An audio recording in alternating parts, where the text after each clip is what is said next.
Contents, Preface, How to Use This Book, Part 1, Leading Me, Assertiveness, Authenticity, Being an Energy Radiator, Body Language, Building Trust, Developing You for the Future, Emotional Intelligence, Imposter Syndrome, Listening Management, Multitasking, Presentations, Juggling Roles of Leading, Producing, and Managing, Resilience, Rivals and Jealousy, The Time Bind. Part 2, Leading the Team. Choosing when to step up and lead, coaching, credibility, disruptors, decision making, delegating, empowerment and motivation, feedback/feed, forward, giving praise, impact and presence, having necessary conversations, resolving conflict, setting objectives, team dynamics, remote teams. Working with different cultures. Part 3, Leading the Organization. Business development, leadership with clients, change management, diversity and inclusiveness, politics and influence, leading your boss, leading your equals, mentoring, networking, innovation and creativity, managing stakeholders, storytelling, strategy, vision. Preface. Leading teams of knowledge workers and professional presence an interesting challenge. People with these skills join organizations to do interesting, challenging work with equally smart, able people, applying their knowledge and experience for the benefit of their clients and their firms. They are smart people who, perhaps understandably, think they know everything already. They often don't believe they need leaders. They might not even believe in leadership itself. Unsurprisingly, leaders in the professions may have to work especially hard to earn the respect of the people they lead. Often this respect comes from being one of us, professionals themselves. So, what happens when professionals have to step up as leaders and learn a whole new, additional skill set on top of their technical skills and know-how? This is a book for these people, people like you, who also love the intellectual challenge and fun of the work, but are working hard to make sense of a leadership role they have been asked to perform, probably with little or no experience or training. The material is based on hundreds of conversations with professionals and knowledge workers, from a range of industries and professions, all over the world. We have also included lots of practical advice from our many colleagues and the respected experts we work with, all of whom spend their time helping leaders to make sense of the challenges they face and to become better at what they do. Each section is based on a topic we know has been an issue for the professionals we have worked with over the years. It is clearly a help book, written for the express purpose of being dipped into when you are in need of some ideas or guidance in a hurry. It is unashamedly not theoretical, nor it intended to be read from start to finish. The How to Use This Book section outlines how the book is organized and can be used. The advice is offered as practical steps based on hard-earned experience and counsel over the years. You should view the advice as something you would get from a trusted friend who's been there and done it before. Frankly, this is the sort of material and ideas we wish we had been given earlier in our careers. We hope it helps. How to use this book. How to Lead Smart People offers advice and guidance on some of the key topics and issues you're likely to face as a leader of smart people, organized into 3 parts. Part 1, Leading Me focuses on your own performance as a manager. Part 2, Leading the Team, shows you how to work with different people and achieve a high-performing team. Part 3, Leading the Organization teaches you how to build your profile outside of your team. Each topic has its own section, and each section follows the same format. An introduction explains the topic or issue that will be covered, followed by an example based on our experience. Then we have an action-oriented do this section, consisting of try this/like this grids which, rather than offering high-level solutions, try to be very clear and specific about what you might try to do in a given situation.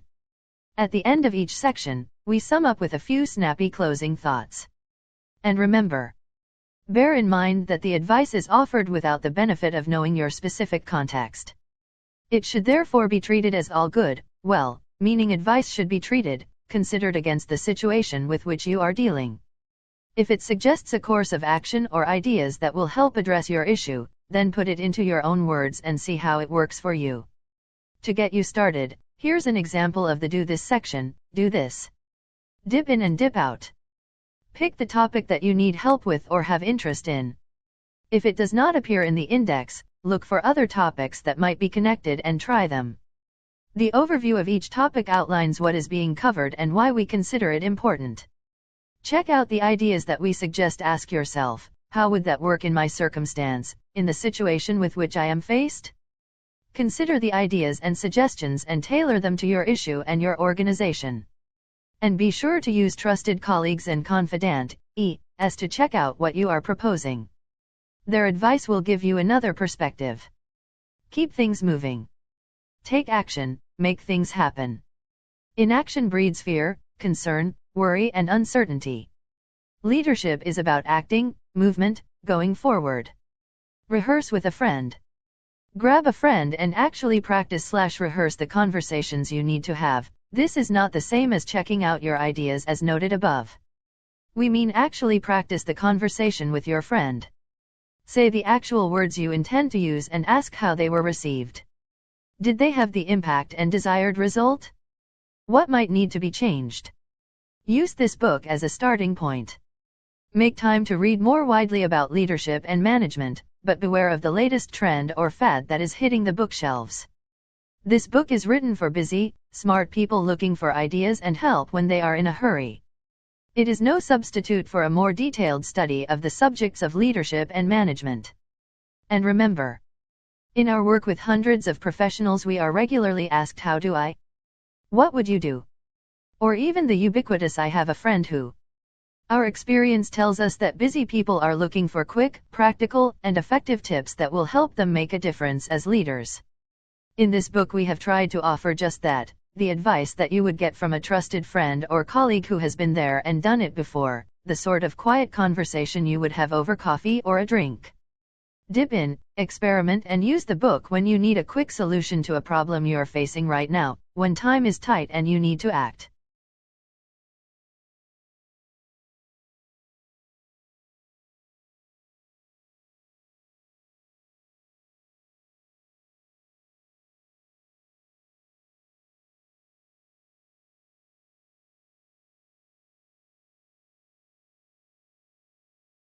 Assertiveness. Assertiveness can be a tricky skill to develop. It benefits hugely from focused practice. There is a thin line between assertiveness and aggression, and it is easy, even for smart people, to mix them up. So, what's the difference? Assertiveness is related to balance, being clear about your needs and taking into consideration the needs of others. Aggression is based on winning without any thought of the rights or feelings of others and might even be seen as bullying. Assertiveness, your assertiveness, is entwined with the idea of rights and values and judgment, those rights you think you have and those you afford or deny others. Smart leaders don't dominate non-assertive people but include and involve them. Equally, smart people resist the pressure of excessively dominant or aggressive behavior. Being assertive protects one from being taken advantage of, and helps to achieve one's own goals and reduce anxiety. It also protects those less capable of exercising or expressing their own rights. Assertiveness is about making choices and should be used selectively as part of your overall range of behaviors, dialed up or down depending on the situation or context. Example: Angela was on a call when Mark, the partner to who she reported, entered her office without knocking. Mark stood in front of her, his impatience palpable as he waited for the call to finish. As soon as she put the phone down, Mark leapt in, "I need you to prepare a talk for me to give to an international conference in Rome next week." Angela, a senior associate, was speaking at the same conference and had already completed 60% of her preparation. Angela always found it difficult to say no and usually worked whatever hours it took to get a job done, something Mark was well aware of and had exploited in the past. Angela was also aware that she was being considered for promotion and had a pile of other work to complete before the conference. She thought to herself, "Do I really have to do this, or am I just pleasing someone else?" She realized she had the right to say no in an assertive, adult manner. Her mind talk, what she was saying to herself, was clear: "No, I do not have to do this now." In response to escalating pressure from Mark, she replied, "I appreciate you need to get this done, Mark, but I am unable to deliver what you need in the time available." As Mark continued to press her, Angela, secure in her thinking about her rights, made steady eye contact and with firm, open hand gestures confirmed, "I know you need help, Mark, but it is just not possible for me to deliver for you just now." Mark left her office to find someone else to prepare the paper for him. Angela felt surprisingly calm and justified in the way she had judged the situation, stood her ground and quietly, yet assertively, refused the request. Do this. Be aware of your rights and value them. Having self-belief and clearly knowing your goals builds self-confidence to assert your rights and needs with clarity. To perform to your full potential, you need to ensure that your needs are clearly articulated. Write down the rights to which you think you are realistically entitled, to make requests, to ask, to say no, to query deadlines. Try fogging responses. The idea of fogging means listening carefully to what is being said, acknowledging the elements that are true, but not getting drawn into or feeling pressured to agree to either explicit or implicit demands from the other person. It is especially helpful if someone is placing pressure on you, but you do not want to carry out the task because it is not in your best interests. Listen to the person. Reply using their vocabulary, acknowledge their need, but state your view. This way you are showing them that you have understood their request but you cannot adhere to it. For example, a response to a request that I need this now might, using the fogging technique, be, I am sure you do, but it is just not possible now, as my priority is. Accept that you cannot control the behaviors of others. If colleagues react to your assertiveness in an angry or resentful way, do not react to them in the same way. You can only control your own behavior, so stay calm and measured to help dissipate the anger. Be respectful and say or remake your request assertively. Learn and practice saying no. When you do have to say no, try to explore an alternative solution that works for everyone. This can be hard, but it's critical if you want to become more assertive. For example, understand how much work you are able to take on and identify any areas of your work where you feel you are being taken advantage of, but also come up with some ideas for how that work might be reallocated. Or suggest how the work can be rescheduled to accommodate the request over the longer term. Try scripting. Pretend you are writing dialogue for a play and write down your opening form of words and how you want to deliver them assertively, outlining 4 steps: the situation, your feelings, your needs, and the consequences. Keep it brief and succinct. Then practice saying the sentence, out loud, paying attention to the delivery. Scripting is really useful if you find it difficult to express your feelings clearly and confidently. One proviso: do not try and script the entire conversation, as you never know exactly how the other person will respond. Change your verbs. Use more definite and emphatic verbs to give a clear message. Use I want, I need or I feel to express basic assertions. Use verbs like will instead of could or should, want instead of need, and choose to instead of have to. For example, I choose this alternative option because I think it will be more successful than the other options before us. Try being a scratched record, use repetition. Prepare the you message want to convey ahead of time. If the person does not get the message, then keep repeating your message using the same words, be relentless. Think about your responsibilities.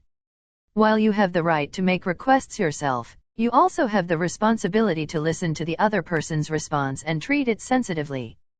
Ignoring or just brushing aside their point of view is aggressive or bullying, and refusal at face value may be seen as unassertive, but rights and responsibilities must be balanced. And remember, being assertive is about finding the right balance between passivity and aggression and being firm about what you want and why. It helps to have a firm and clear sense of yourself and the goals you want to achieve, a self-belief that you deserve to get what you want and to stand up for yourself, even in challenging situations. Smart people express their needs and wants in a positive way. They know when and how to say no firmly and use assertive communication techniques to communicate their thoughts and feelings firmly and directly, enhanced by appropriate body language. See the section on body language. It takes practice to become assertive. Smart people find mastering assertiveness helps them to become more productive, to have more power and control over themselves, and to earn the respect of their colleagues.